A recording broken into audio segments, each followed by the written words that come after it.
Okay, for this chapter, listen carefully, read carefully as well from the text that you've got. What I want you to do after this chapter is to draw the machine and label it. Okay, so you're going to draw the machine and I want you to label it. Chapter 27, here we go.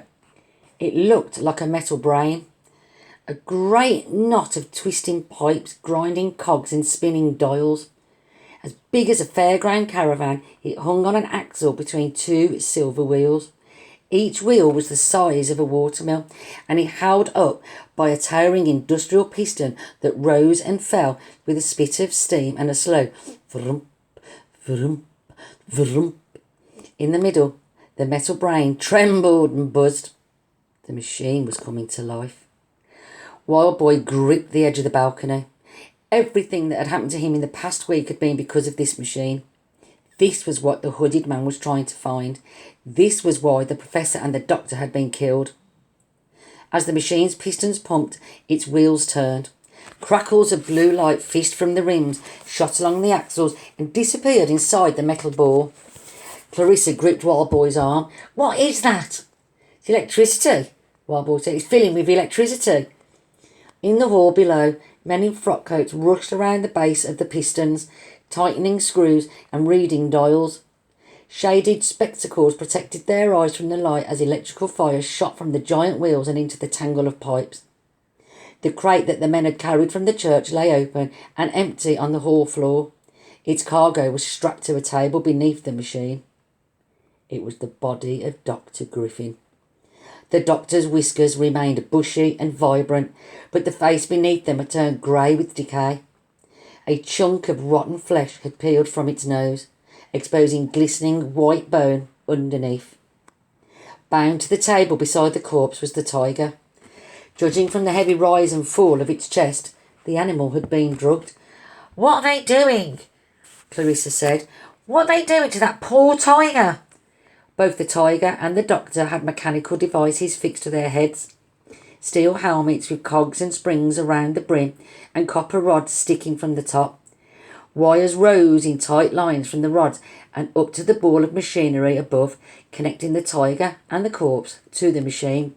"Wild Boy," Clarissa said, tugging his sleeve, "let's go to the police." But her words were lost to the vrump, vrump, vrump of the pistons. All around the machine, crackles of light gathered into angry balls of blue fire, swirling together. The heat singed the hairs on Wild Boy's face.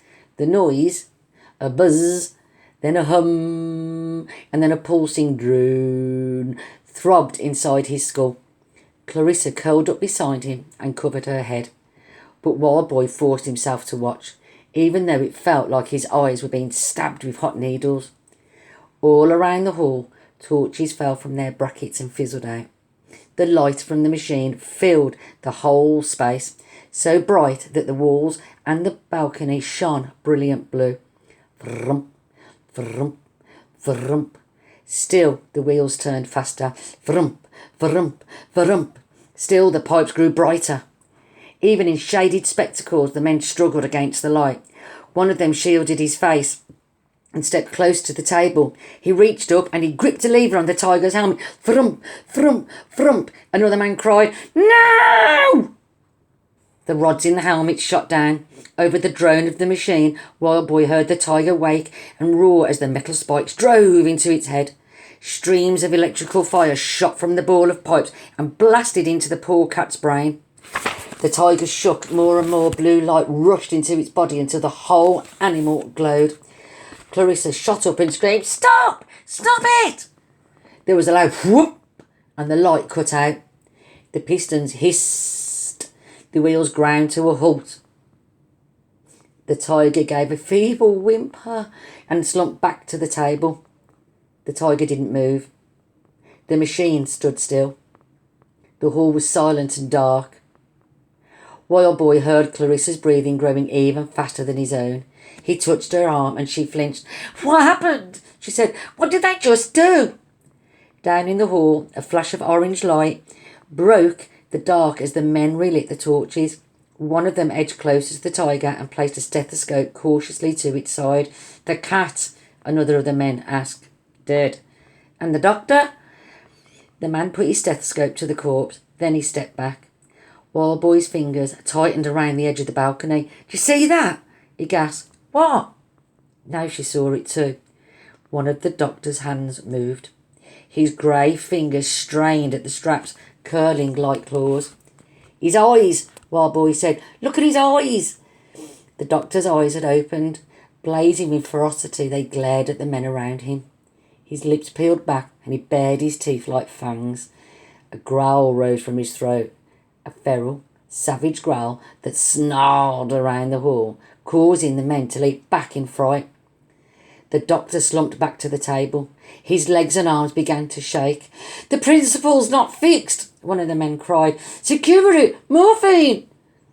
The others grappled frantically with the convulsing body, but they were too late. The corpse had stopped moving. Its head lolled. Dr. Griffin was dead again. One of the men removed his spectacles. "Bring another animal," he said. "Tell Marcus we are not ready for further human trials." Clarissa dragged Wild Boy away from the balcony, her face as pale as the corpse.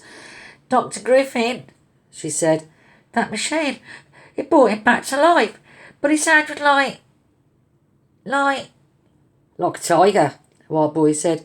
"He became the tiger."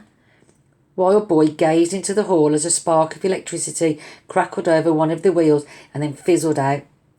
Even though he had seen it with his own eyes, he could barely believe it. The machine didn't seem to work, but it existed.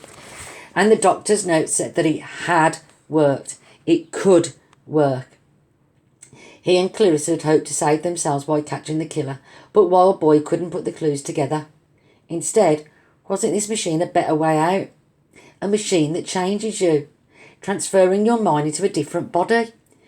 If he was no longer a freak, he wouldn't be hunted. He could live a normal life. His eyes glinted in the machine's brilliant sparks. "It is possible," he said. Clarissa's tongue flicked over her broken stuff. "What is possible?" "The machine, I could use it on myself." "What? Are you insane?" The idea thrilled Wild Boy, but scared him too.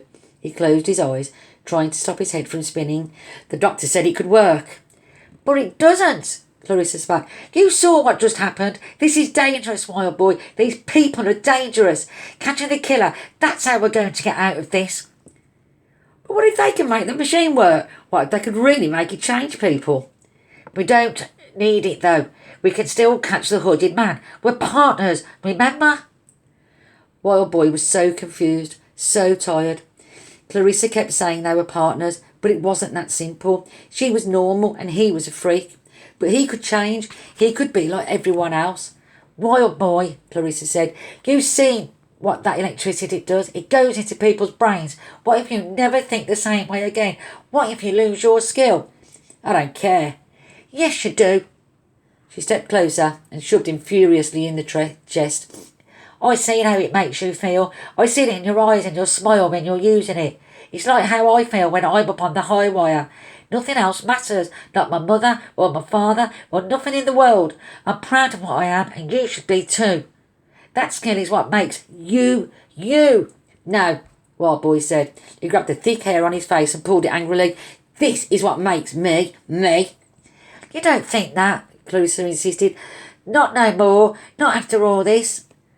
Part of him knew she was right, but all that time he'd spent watching people, this was what he'd dreamed of, a chance to be normal. "I've got to try, Clarissa." Clarissa jabbed him again. Her freckles flared with anger. "Well, you use the machine then. See if it kills you. I'm going to catch the killer myself. And when I do, I ain't going to tell no one that you're innocent, so they'll still think you're a monster." "Ah, shut your head." "No, and even if the machine does work, it won't save you because you'll always be the mean and thick-head." Before Wild Boy could stop himself, he shoved her back. A sharp crack rang out as her head hit the wall. Clarissa slumped down and clutched the back of her skull. Blood trickled between her fingers. Wild Boy stepped closer, shaking. "What has he done?" "I'm sorry," he said. "Don't you understand? I don't want to be Wild Boy no more." She looked up. Tears slid down her cheeks. "I liked Wild Boy." He thought she was going to scream at him. He wanted her to scream at him, but instead she rose and staggered away down the corridor. Wait, Wild Boy called. Clarissa, it ain't safe here. Let her go, a voice said. Wild Boy whirled around in fright. He recognised that cold steel voice. The man with the golden eyeballs stepped from the shadows. You are right, he said. It is not safe here at all. Okay, so remember you want to draw the machine and label it for me. Thank you very much.